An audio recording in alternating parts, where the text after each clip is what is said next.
Notice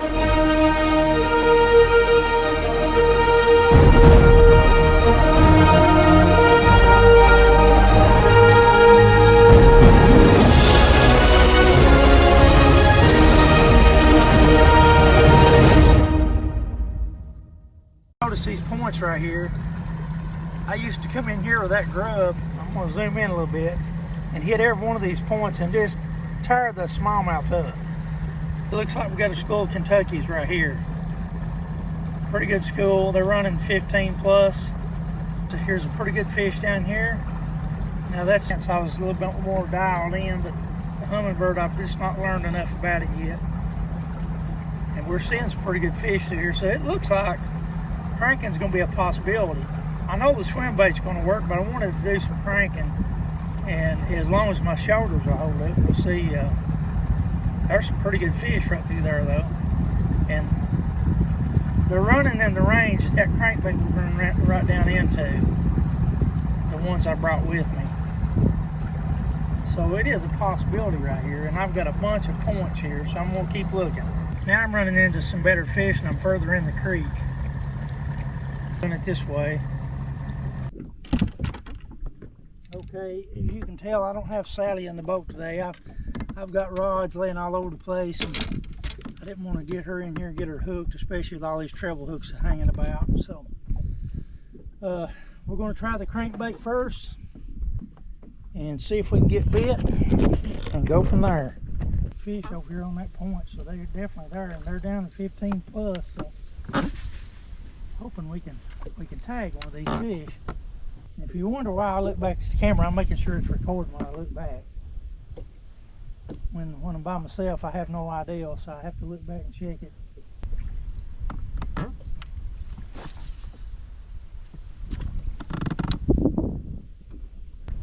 I could see that fish look up at my bait, but he didn't even offer to move. So there's definitely fish out here, so I'm gonna drop the swim bait down to them and see if one of them hits it. Got it.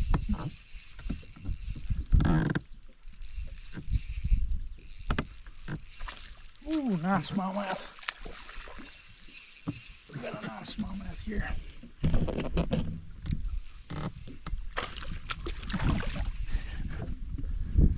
Well, that breaks the ice anyways. Can get him in. Come on, come on. There we go.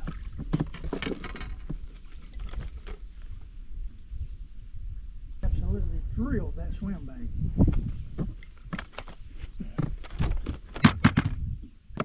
As I've told you in other videos, if you want to teach a kid how to fish, swim bait's the way to go. You can put them right on fish. So we're going to turn him loose.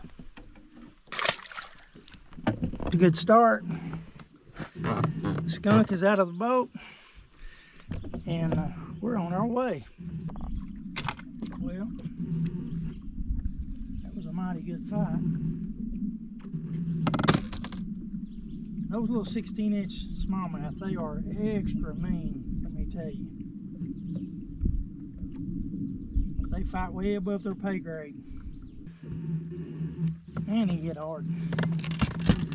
I got to get in here, get my swim baits out, but I'm still going to throw the crankbait. I'm going to try to get bit with it, and some other baits as well. We're going to see what all I can get them to bite today. That was a good hit. Now, I must tell you, that was a mighty good hit. And if you hear a buzzing sound, that's my camera readjusting. It's trying to follow me around the boat. So that's what that noise is you're hearing.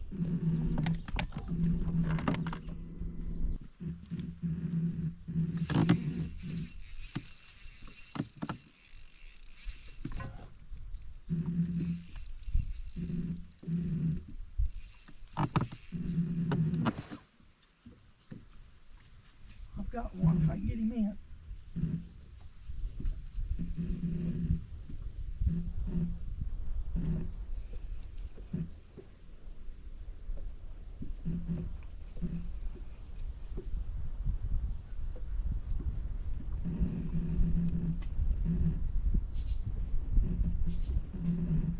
hope that's not a turtle. I seen a turtle crawling around down there.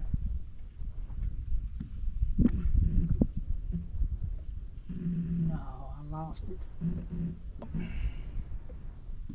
Got my drag really stripped that time, and I'll have to cut and retie. That's pretty nasty. I've seen several fish charge after that bait, and I've seen a big turtle crawling around in there. I'm not sure.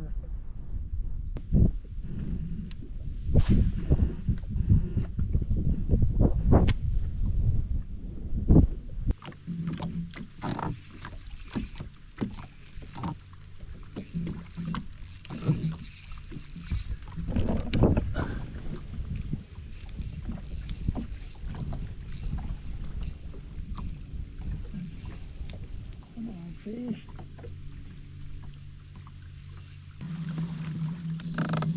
They'll get away from it, I mean, quickly. So, but I can't, I've got them to look at virtually everything I've thrown. So, they're either definitely wanting to feed on something, or they just can't make their mind up if they want anything or not.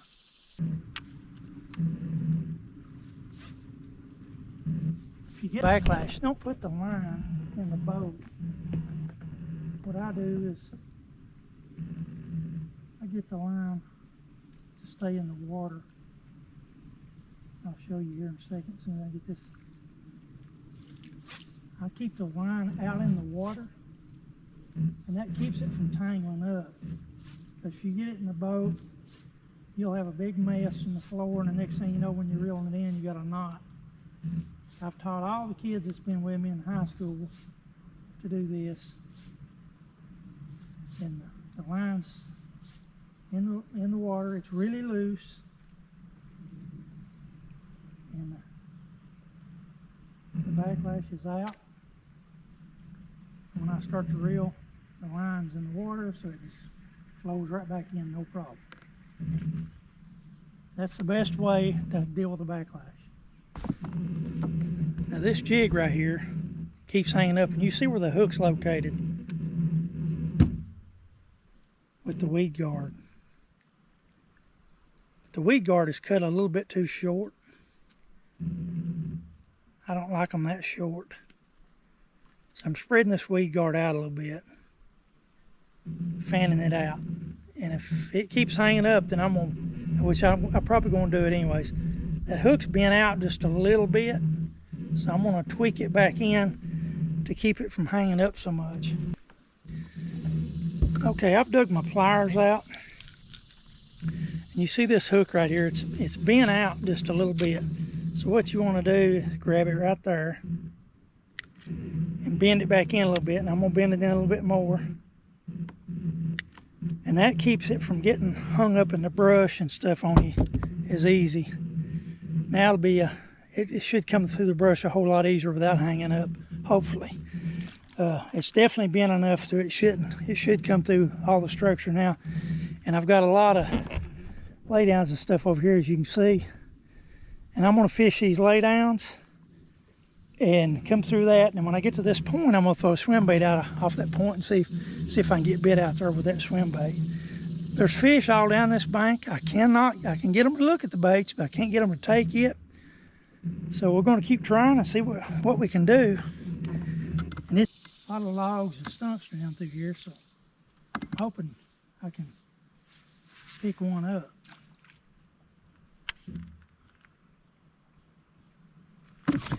Oh, I got to eat up. I mean, he drilled it, and the camera went toward the cast, but right here's what he done. He hit hard, and he just grabbed the trailer. So we're going to keep trying. We're going to keep trying. He did hit in that cover, though. Got it.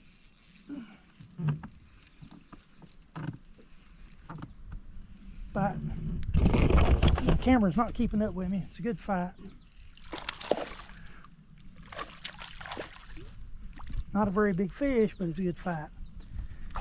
And the way he's hooked, I gotta net him because I gotta get that hook out of him. He's hooked good. He's hooked really good. Okay, that's fish number 2. And he had that hook in the roof of his mouth. My camera's not following me. I don't know what the deal is here. Here he is. He's not that big, 12 inches, maybe 13, but nice fish anyways. You're on a boat, you're fishing with somebody or whatever the case might be. Got him. Oh, he let go. Gosh, that was a hard hit. I don't know about you, but they run awful close to this boat for some reason. And I don't understand that. They got a whole lake out there running them. No, they had to come in here close. I don't understand people. They did not have to come in here like that. Believe it or not, I've had a camera malfunction. I had to change batteries to get this fish on film.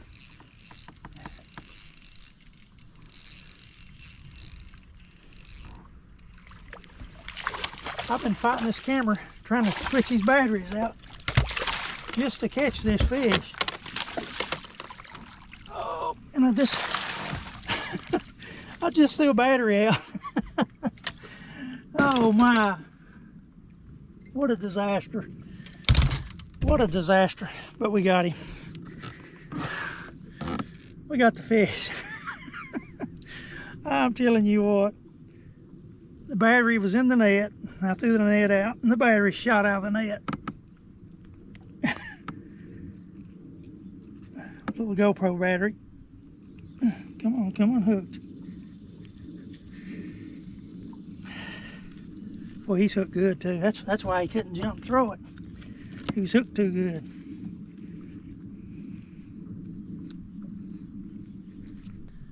I've caught two smallmouth now and 1 largemouth.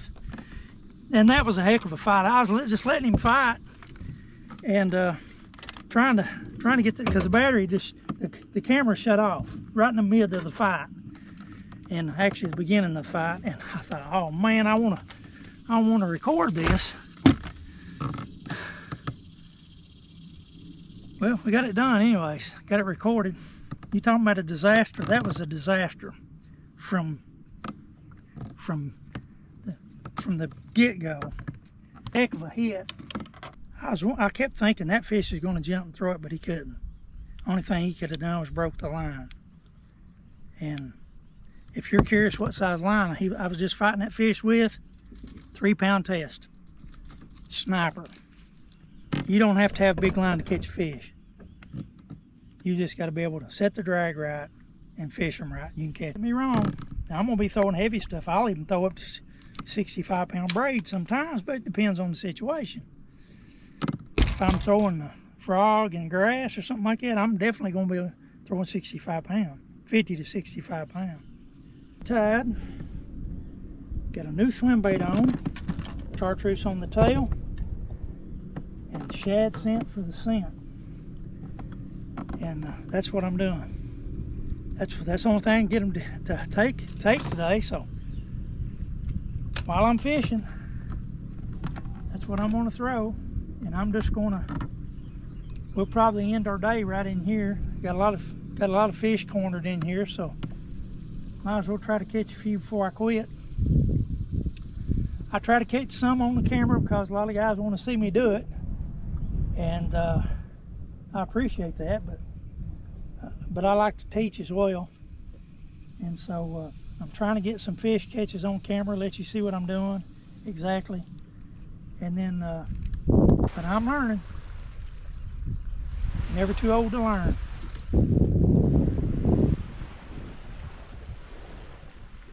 Got him. Oh, he got off. Oh, the next one got off. The next one got off. They were just drilling that swim bait. Got him.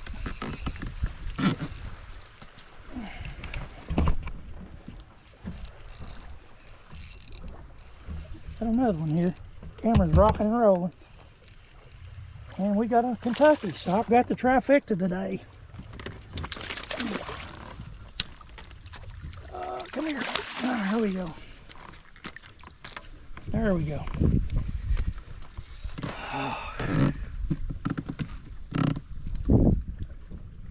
too much fun.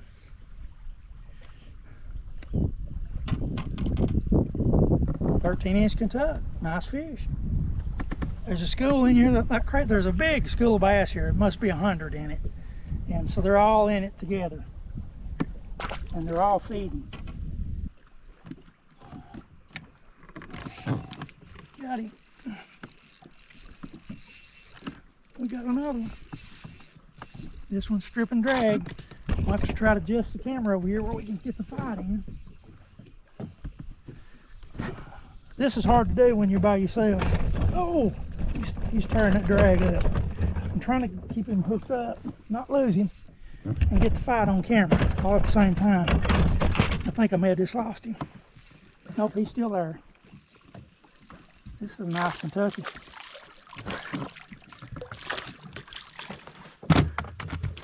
That's another nice fish. Oh, there we go. He's in the basket.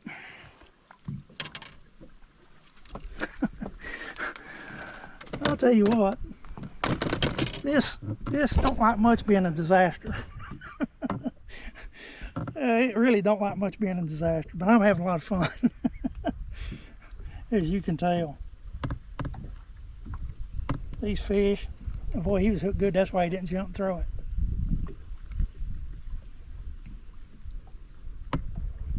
When they're trying to swallow it, you know you're throwing the right color. The combination's just right. There's another 13 plus Kentuck or spot, depending on where you're located. And this one's for Smokey. It's another 2-minute penalty. That's for you, Smokey. He's gonna call me and chew me out. I don't mind a bit.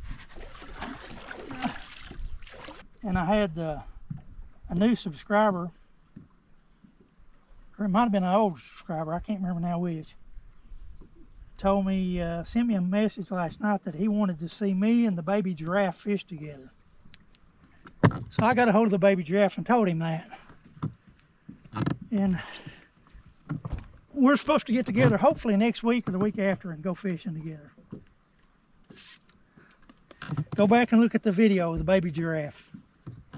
All right, let's try to catch another one. What do you think? It is now 10:12 in the morning, and I'm not going to fish much longer because it's getting mighty hot. It's not so much hot as it is humid, but humid and hot, not a good combination I like to deal with. Got it. Oh, that's a good one. Let's get the camera on him. Hopefully I don't give him no slack. It's a good fight. That one came right off the bottom. As I came reeling back, I could see him on the graph run right up at me. He run 20 foot to grab that bait. Ooh, nice Kentucky. And they're getting it. They're eating it now. They're getting it back in there. Oh, it's going to be hard to leave them, but when this camera shuts off, I'll be done for the day. They're getting bigger. Kentucks are, for sure. That's a good fight. That's a 14-inch, maybe a little bit longer. Good fish. Smokey, this is for you. I hope you enjoy it, Bubby. He's going to call me tonight and tell me I've got a 10-minute penalty waiting on me. When he comes back, we get to fish together again. He's going to make me sit down in the boat and not move. I want you to know this bait at that time came by 10 or 12 fish, and I seen that one shoot up off the bottom, and I knew he was going to come after it. Now whether he's going to hit it or not, I didn't know, but he was definitely going to come after it. And I mean, he came raging at it. He just drilled it when he hit it. Oh, got him. Oh, he's stripping drag. Come on, camera, stay with me. Well, the camera's wanting to follow me and not to fight, so I'm going to reposition. Oh my, he's really stripping that drag. This might be a good smallmouth.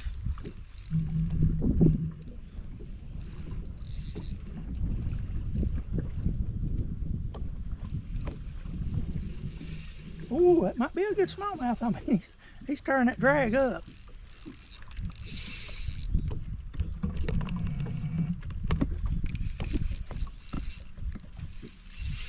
Ooh, he's peeling. I'm talking peeling that drag now. Come on, Bubba. Let's see what you are.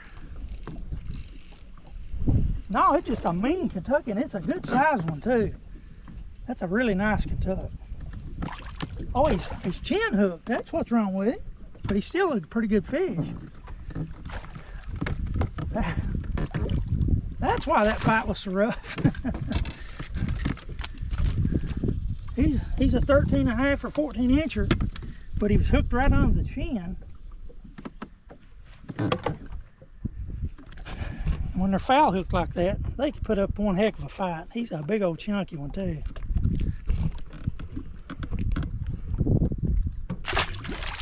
There he goes, back in the drink. A lot of you think I'm fishing electronics, just be fishing electronics.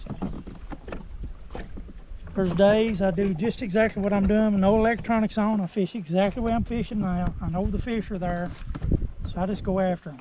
And if I find shad, then I know I'm on fish. And so I just a lot of days I never turn the electronics on at all. Today I'm looking to see what they're really interested in and what's going on with them. They've been pretty finicky actually. I mean, I've had some pretty good hits, but they're really actually pretty finicky today. They're not that well motivated to hit. But when they do hit, they're hitting pretty good. They've really went after it when they hit it. We're going to call it a day right there. I appreciate you watching. Please like and subscribe if you've not. Send me comments. I try to answer everybody that sends me a comment. If I haven't, I'll get to you. Because I have tried to answer everybody. I really appreciate you watching though. Have a great day.